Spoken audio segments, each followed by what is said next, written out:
Karthigai Deepam serial இன்னைக்கு ரொம்ப சுவாரஸ்யமாகவே தான் இருந்தது. 2 நாளாக சீரியல் ரொம்ப போராக போகுது. சந்திரகலா சாமுண்டீஸ்வரி வச்சு ஏதோ விளையாட்டு காட்டிகிட்டு இருக்காங்க, கதையே இல்லை அப்படின்னு சொன்னவங்களுக்கு இப்போ கதைக்களம் சற்று மாறி இருக்கு அப்படின்னு தான் சொல்லணும். அதாவது என்ன அப்படின்னா, சாமுண்டீஸ்வரி ரேவதிக்கு 2வது கல்யாணம் பண்ணுறதுக்கான பிளானை போடுறாங்க. அது என்ன அப்படிங்கிறத இன்றைய விமர்சனத்தில் நம்ம பார்க்கலாம். அதாவது நேற்று கோயிலில் சந்திரகலா நான் என் வீட்டுக்கே போயிடுறேன், இனிமேல் எங்கள் அக்கா வீட்டுக்கு நான் வரமாட்டேன் அப்படின்னு சொன்னதுனால கார்த்திக் சந்திரகலாவை வீட்டுக்கு கூட்டிகிட்டு வராரு. வந்த உடனே என்ன சொல்கிறாருன்னா, நான் சொன்னதை எப்போ செய்ய போகிறீங்க அப்படின்னு கேட்குறாங்க. உடனே சந்திரகலா சொல்கிறாங்க, என்ன நீ சொன்னதை நான் ஏன் கேட்கணும் அப்படின்னு சொல்கிறாங்க. அதான் நீங்கள் வீட்டை விட்டு வெளியில் போகிறேன் அப்படின்னு சொன்னீங்களே, அதைத்தான் கேட்குறேன். நான் ஏன் என் வீட்டை விட்டு வெளியில் போகணும்? எங்கள் அக்காவோட குடும்பத்தை கெடுக்கிறதுக்காக நீ பார்த்துக்கிட்டு இருக்க. அந்த நேரத்தில் நான் எங்கள் அக்காவை தனியாக விட்டுட்டு நான் போக வேணாம். நான் அந்த மாதிரிலாம் போகவே மாட்டேன். சாகிற வரைக்கும் நான் எங்கள் அக்கா கூட தான் இருப்பேன். நீ எங்கள் அக்கா குடும்பத்தை கெடுக்கலான்னு நினச்சினா நான் அதை விடவே மாட்டேன். அது இந்த சந்திரகலா இருக்கிற வரைக்கும் ஒரு நாளும் நடக்காது. ஏன்னா நான் எங்கள் அக்காவுக்காக புருஷனையே விட்டுட்டு இந்த வீட்டில் நான் வாழ்ந்துட்டுருக்கேன். அது எல்லாம் எதுக்காக? எங்கள் அக்காக்காகத்தான் நான் வாழ்ந்துக்கிட்டு இருக்கேன். ஆனால் நீ சொன்னன்ற ஒரே காரணத்துக்காக நான் வெளியில் போவேன்னு நினச்சியா? நீ என்ன கஷ்டம் வேணாலும் படுத்து, ஆனால் நான் இந்த வீட்டை விட்டே போக மாட்டேன் அப்படின்னு சொல்கிறாங்க.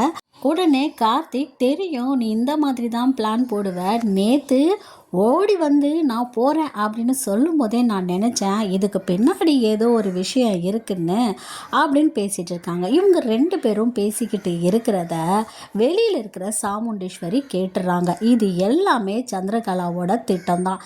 இந்த மாதிரி பேசும்போது அக்கா கேட்கணும் அப்படின்னு அவங்க பிளான் பண்ணாங்க. அவங்க பிளான் பண்ண மாதிரியே இவங்க 2 பேரும் பேசினதை சந்திரகலா அதாவது சாமுண்டீஸ்வரி கேட்டுடுறாங்க. கேட்டதுக்கப்புறம், ஐயோ சந்திரா எவ்வளோ சொன்னா, அக்கா இல்லைக்கா இது எல்லாமே உன் மாப்பிள்ளை பண்ணுற வேலைன்னு சொன்னான். அது கூட நான் ஒன்று நினைக்காம அவன் மேலே பேய் பிடிச்சிருக்குன்னு நான் சந்தேகப்பட்டு சாட்டையால் அடின்னு அடிச்சிட்டேனே. இப்படியெல்லாம் ஆயிடுச்சு. என் தங்கச்சி பேச்சை நான் கேட்டு இருக்கணும். எல்லாத்துக்கும் காரணம் இந்த டிரைவர் பையன் தான். இந்த பையில நம்ம சும்மாவே விடவே கூடாது. இதுக்கெல்லாம் சரியான ஆள் ஒருத்தன் இருக்கான். அவனை வர சொல்லி தான் இவனோட கொட்டத்தை அடக்கணும் அப்படின்னு முடிவெடுத்து வெளிநாட்டில் இருந்து ஜாக் அப்படிங்கிற ஒருத்தரை இறக்குறாங்க. அந்த ஜாக் யார் அப்படின்னா, அவர் வேறு யாருமே இல்லை, ரேவதியை கல்யாணம் பண்ணிக்கிறதுக்காக ஊர்லேருந்து அழைச்சிட்டு வந்திருக்காங்க. ஊர்லேருந்து ஜாக் வராரு. ஜாக்கு வந்ததுமே சாமுண்டீஸ்வரி கூப்பிட்டு எல்லாரையும் கூப்பிட்டு, இவர் தான் ஜாக்கு, இவர் எதுக்காக ஊர்லேருந்து வந்திருக்காரு தெரியுமா? நம்ம ரேவதிக்கு இன்னும் 6 மாதத்தில் விவகாரத்து நடக்க போகுது. விவகாரத்து ஆன உடனேயே ரேவதி தனியாக இருந்துடக்கூடாது, அவருக்கு ஒரு நல்ல வாழ்க்கை வரணும். அதுக்காக தான் முன்னாடியே 2 பேரும் பேசி பழகிக்கிட்டோம் அப்படின்றதுக்காக நான் ஜாக்கை வர வச்சுருக்கேன் அப்படின்னு சொல்கிறாங்க. இதை கேட்ட ரேவதிக்கு பயங்கரமான ஆத்திரம் வருது. என்னோட வாழ்க்கையில் இவங்க எப்படி முடிவு எடுக்கலாம் அப்படின்னு ஆத்திரத்தோட கத்துறாங்க. இதை அடுத்து ஊர்லேருந்து வந்த அந்த ஜாக் அத்தை, இங்கே ரேவதியோட முன்னாள் புருஷன் யார் அப்படின்னு கேட்குறாரு. அவர் தான் கார்த்திக்னு சொல்லிட்டு கார்த்திகை காட்டுறாங்க. அவர் போயிட்டு கையை பிடிச்சி விழுக்கிறாரு. விழிச்ச உடனே ஷேக்கன் கொடுக்குறாங்க. அப்போ கார்த்திக் பயங்கரமாக கையை பிடிச்சி நசுக்கி விட்டுறாரு. ஐயோயோ என்னையா இவன் இவ்வளோ பலமானவனாக இருக்குன்னா இவன்கிட்ட நம்ம ஜாக்கிரதையான இருக்கணும் போல இருக்குது அப்படின்றாங்க. அப்போ தான் தெரியுது கார்த்திக்கு இவன் சரியான ஒரு காமெடி பீஸு, இவனை வச்சு முடிச்சிடலாம் அப்படின்னு பண்ணுறாரு. உடனே சந்திரகலா ஒரு திட்டம் போட்டிருக்காங்க. பாத்தியா, இவனை வச்சு தான் நம்ம கார்த்திக் ரேவதி 2 பேரையுமே பிரிக்கணும். எப்படியாவது இவனை இந்த ஆட்டத்துக்குள்ளே இழுத்து ரேவதிக்கு கல்யாணம் பண்ணி வைக்கணும். அக்கா ஒரு சூப்பரான ஒரு முடிவை தான் எடுத்திருக்காங்க அப்படின்னு மனசுக்குள்ளே சந்தோஷப்பட்டு கார்த்திக்கிட்ட போய், பாத்தியா எங்கள் அக்கா என்ன செஞ்சுருக்கா, நீ இந்த வீட்டில் ரொம்ப நாள் இருக்கணும்னு நினைக்காத, இந்த வீட்டை விட்டு நான் உன்னை கண்டிப்பாக அனுப்புவேன் அப்படின்னு சவால் விடுறாங்க.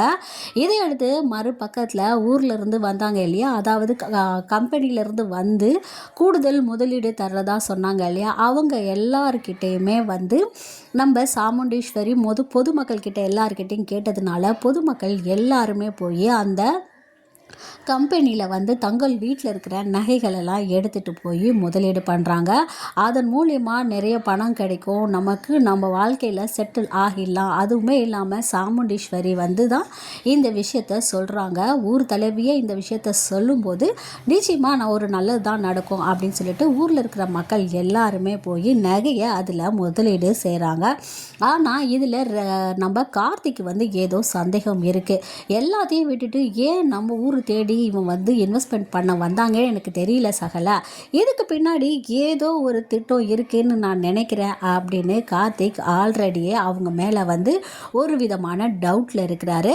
இதையடுத்து இப்படி கதைக்களம் போய்கிட்டு இருக்கு. நாளைக்கு ஞாயிற்றுக்கிழமை கதை கிடையாது, நாளைக்கு இந்த சீரியல் வராது. இதோட திங்கக்கிழமை காலையில் அடுத்து கார்த்திகை தீபம் சீரியலில் என்ன நடக்குது அப்படின்னு பார்க்கலாம். தொடர்ந்து உங்களோட ஆதரவை எனக்கு சொல்லுங்கள். மேலும் இப்போல்லாம் வியூஸ் வந்து ரொம்ப கம்மியாக போகுது. கொஞ்சம் நீங்கள் வந்து லைக் பண்ணி சப்ஸ்கிரைப் பண்ணி ஆதரவு தெரிவிச்சிங்கன்னா நல்லாயிருக்கும். நன்றி.